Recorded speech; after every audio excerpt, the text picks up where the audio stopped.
How are you? I'm fine. Hold on, let me get Mr. Poitier, okay? Okay.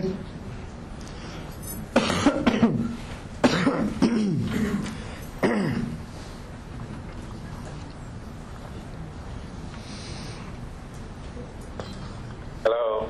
Hello, sir. How are you? I'm fine. We've sung Amen a few times, and we're ready if you are. I'm ready. Okay. Again, thank you so much for agreeing to speak to us live. Our first question begins with your most recent appearance across world media, and that was the presentation of a Medal of Freedom by President Barack Obama. And we'd like to know, what were your feelings or thoughts as you received that award from President Obama? My goodness. Truly, I thought about my father and mother, as I recall. And I silently thanked them for having sent me out into the world when they did.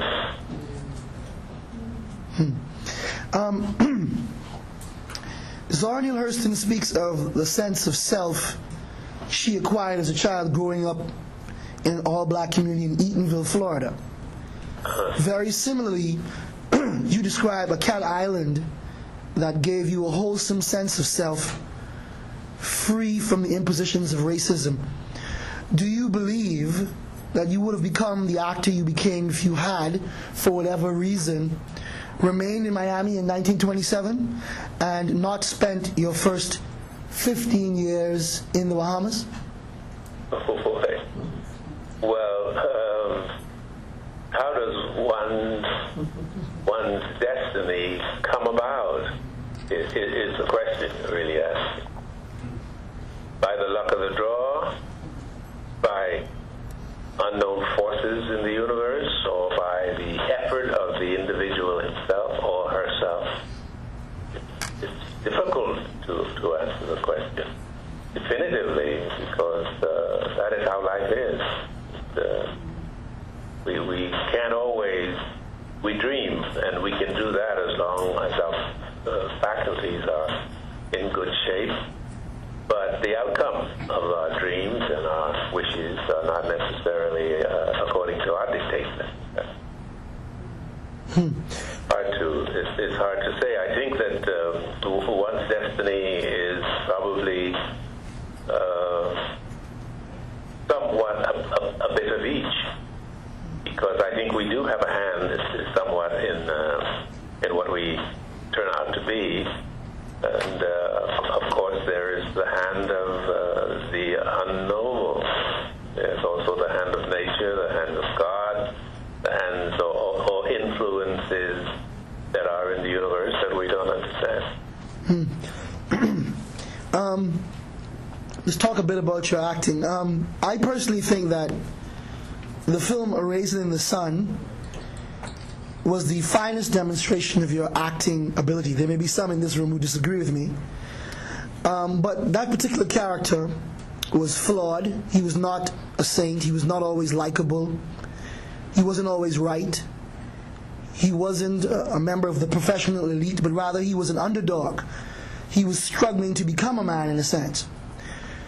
Which of the roles that you've played in the 40 years subsequent to Walter Lee Younger do you believe carried that kind of complexity and challenged you as much as the Walter Lee role? Well, yeah. Playing the first, for instance, the first black U.S. Supreme Court Justice, Thurgood Marshall, was complex and plenty trouble for me because I had to dig pretty deep, which means that I had to go into his life and such documents as would describe what his life has been overall, especially as the guy who was representing, desegregation questions that he had to address on a national level, year after year after. And then, of course, after that characterization, it was my responsibility, having been selected, to play Nelson Mandela. And I have to say that between the two of them, there was a lot of difficulty because they were two extraordinary individuals, and they were indeed complex, and they were unusual. They were incredible, actually, to be compared by the rest of us. And those two characters caused me, or required of me, to go deeper into the work area, to reproduce the essence of those guys. That was a hell of a job. I don't know how well I did, but I did the best I could. I think you did pretty good.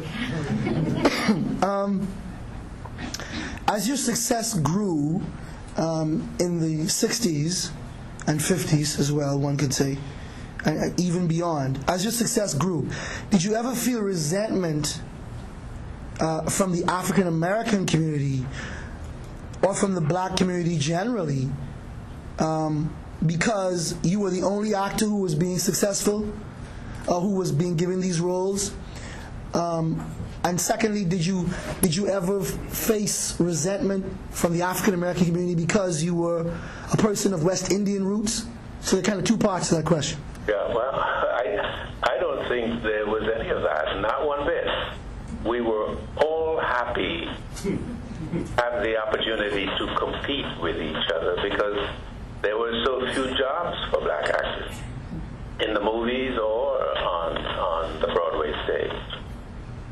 We understood that was an integral part of our understanding culturally, because we were from the black community,